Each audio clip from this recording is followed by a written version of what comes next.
নমস্কার বন্ধুরা, welcome to Rupa's food story চ্যানেলে তোমাদের জানাই অনেক অনেক স্বাগত। কেমন আছো বন্ধুরা? আশা করি তোমরা নিশ্চয়ই খুব ভালো আছো। আবারও একটা নতুন ভিডিও নিয়ে তোমাদের সামনে আমি হাজির হয়ে গেছি। খুবই মজার, খুবই সাধারণ এবং খুব অল্প সময়ে খুব তাড়াতাড়ি এইরকম একটা সহজ রেসিপি তোমাদের সাথে আজকে আমি শেয়ার করব।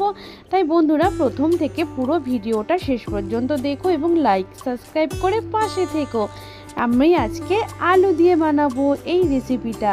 দেখলেই তো কত সুন্দর গোল গোল একদম মুচমুচে খাস্তা আজকে আলুর লাচ্ছা পকোড়া তোমাদের সাথে আমি ভিডিও শেয়ার করব। এর জন্য দেখো এখানে দুটো বড় সাইজের আলু আমি আগে থেকে খোসা ছাড়িয়ে জলে ভিজিয়ে রেখেছিলাম। তারপর সেই আলুটাকে নিয়ে নিয়েছি।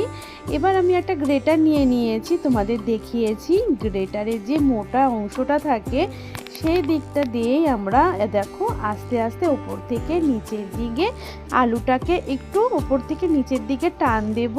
তাহলে দেখবে কত সুন্দর আলুর লাচ্ছাগুলো বেরিয়ে আসছে। এটা কিন্তু একটু সহজ, তবে একটু কিন্তু সাবধানে তোমাদের করতে হবে যাতে তোমাদের হাতে তোমরা ব্যথা না পাও। এইভাবে একটু সাবধানে করতে হবে। ওপর থেকে জাস্ট নিচের দিকে একটু টান দেবে, তাহলেই দেখবে কত সুন্দর আলুর এই লাচ্ছাগুলো বেরিয়ে আসে। খুব সাবধানে কিন্তু করবে যেহেতু গ্রেটারটা ধারালো থাকে। এইভাবেই দেখো আমি দুটো আলুর থেকে লাচ্ছা বার করে নিয়েছি। আর আলু কাটার সাথে সাথে কিন্তু একটু জলে ভিজিয়ে নিতে হয়, নাহলে কিন্তু আলুটা কেমন লাল লাল হয়ে যায়। তাই দেখো আমি জলে ভিজিয়ে রেখেছি। তবে এখন কিন্তু এটা কিন্তু আমাদের খুব সুন্দর করে পরিষ্কার করে ধুয়ে নিতে হবে।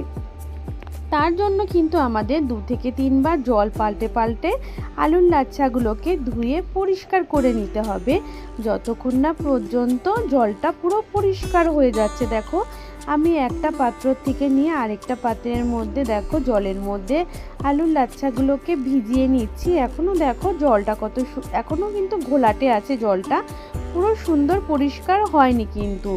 আবারও আমি কিন্তু এটাকে ধুয়ে নেব আরও একবার।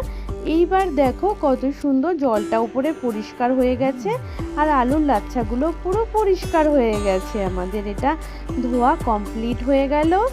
এবার আমি দেখো হাতে করে আলুর লাচ্ছাগুলোকে এইভাবে নেব আর চেপে চেপে যতটা সম্ভব জল ছেঁকে কিন্তু আমাদের অন্য একটা পাত্রে কিন্তু বন্ধুরা তুলে নিতে হবে।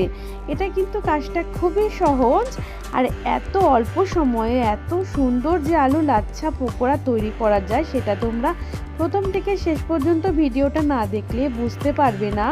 আর খেতে কিন্তু বন্ধুরা অসাধারণ হয়, খুবই টেস্টি হয় এই আলু লাচ্ছা পকোড়াগুলো। একবার বানিয়ে খাওয়ার পর তোমাদের কিন্তু প্রত্যেক দিন কিন্তু বানিয়ে খেতে ইচ্ছে করবে। এটা কিন্তু সন্ধ্যের সময় চায়ের সাথে কিংবা তোমরা যে কোনো সময় কিংবা ডাল ভাতের দিনও তোমরা এই আলু লাচ্ছা পকোড়াটা যদি একবার বানিয়ে নাও, ডাল ভাত খাওয়াটা কিন্তু জাস্ট জমে যাবে। যে কোনো সময় তোমরা এই আলু লাচ্ছা পকোড়াগুলোও কিন্তু বানিয়ে খেতে পারো, বৃষ্টির দিনেও কিন্তু বানিয়ে খেতে পারো, কোনো অসুবিধে নেই। দেখো তাহলে পুরো ভিডিওটা দেখো। আলুর লাচ্ছাগুলোকে খুব সুন্দর করে জল ছেঁকে কিন্তু আরেকটা থালার মধ্যে কিন্তু আমি তুলে নিয়েছি। এবার দেখো কি কি মশলা এখানে অ্যাড করছি যার ফলে এত টেস্টি হবে আজকের এই আলুর লাচ্ছা পকোড়াগুলো।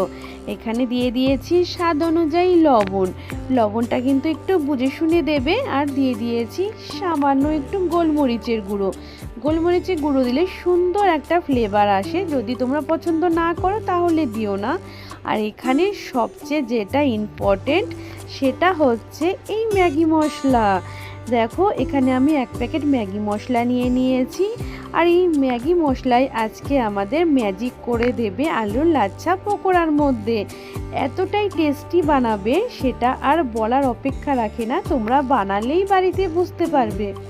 তারপরে এখানে দিয়ে দিচ্ছি কোটিং করার জন্য, এখানে নিয়ে নিলাম আমি কর্নফ্লাওয়ার। এখানে যেহেতু আলুর লাচ্ছা আমার অনেকটাই, তাই এখানে আমি 2 চামচ মতন দেখো আগে এখানে কর্নফ্লাওয়ার দিয়ে নিয়েছি। এবার আলুর সাথে সমস্ত কিছুকে খুব সুন্দর করে কিন্তু মেখে নিতে হবে।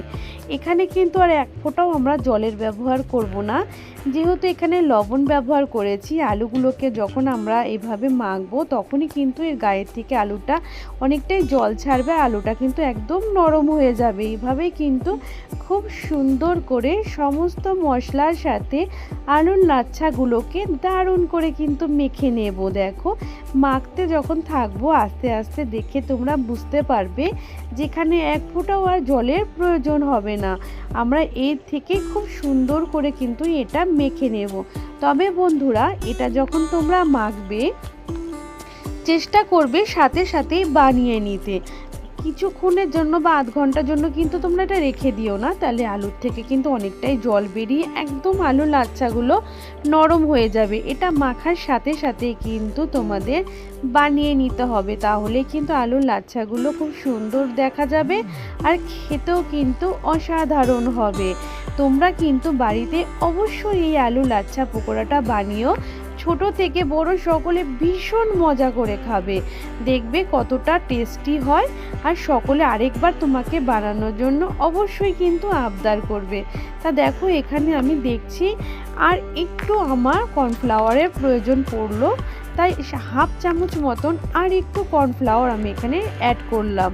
দুটো আলুর জন্য আমি এখানে মোট 2.5 চামচ মতন এখানে কর্নফ্লাওয়ার অ্যাড করেছি। এবার দেখো আবারও খুব ভালো করে এটাকে মিশিয়ে নিচ্ছি খুব সুন্দর করে। দেখো দেখে তোমরা বুঝতেই পারছো। তো দেখো আমাদের মাখা কিন্তু কমপ্লিট হয়ে গেছে।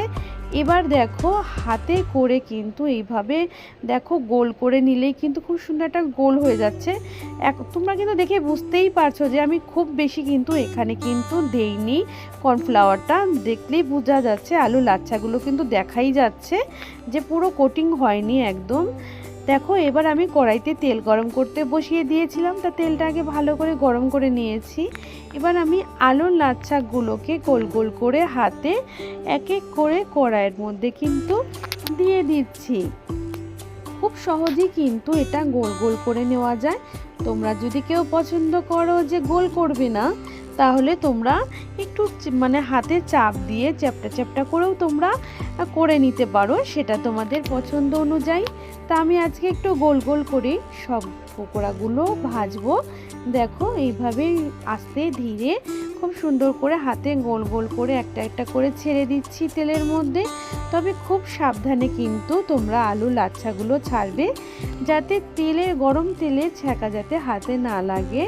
আস্তে ধীরে খুব সুন্দর করে ছেড়ো তোমরা।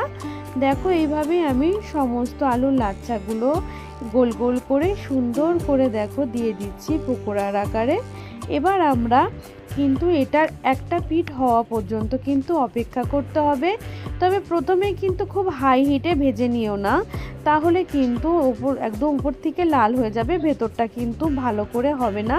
ভেতরের আলুগুলোও যাতে খুব সুন্দর সেদ্ধ হয় তার জন্য কিন্তু তোমাদের প্রথমে মিডিয়াম ফ্লেমে রাখবে, পরে তোমরা হাই হিটে করো। দেখো দেখতেই পারছো নিচের পিঠটা কিন্তু খুব সুন্দর একটা রং ধরেছে, পরে আমি উল্টে দিয়েছি। এইবার আমি আবারও অপেক্ষা করব যে যেই নিচের পিঠটা আমরা দেখো আবার উল্টে দিয়েছি সেই পিঠটাও যাতে একটু লালচে রং ধরে। যখন লালচে রং ধরবে দেখো বন্ধুরা, তখন আবার এরকম উল্টে দিয়েছি। এইভাবেই অনবরত আমাদের কিন্তু এপিট ওপিট করে একটু সুন্দর করে হাতে সময় নিয়ে একটু ভাজবে, তাহলে খুব সুন্দর মুচমুচে হবে আর খেতে অসাধারণ হবে। তোমরা দেখে বুঝতেই পারছো আমি বারেবার কিন্তু দেখো উল্টে পাল্টে নিচ্ছি পকোড়াগুলোকে খুব সুন্দর। আর দেখো কত সুন্দর রং ধরেছে, দারুণ সুন্দর রং ধরেছে কিন্তু আমাদের পকোড়াগুলো রেডি হয়ে গেছে।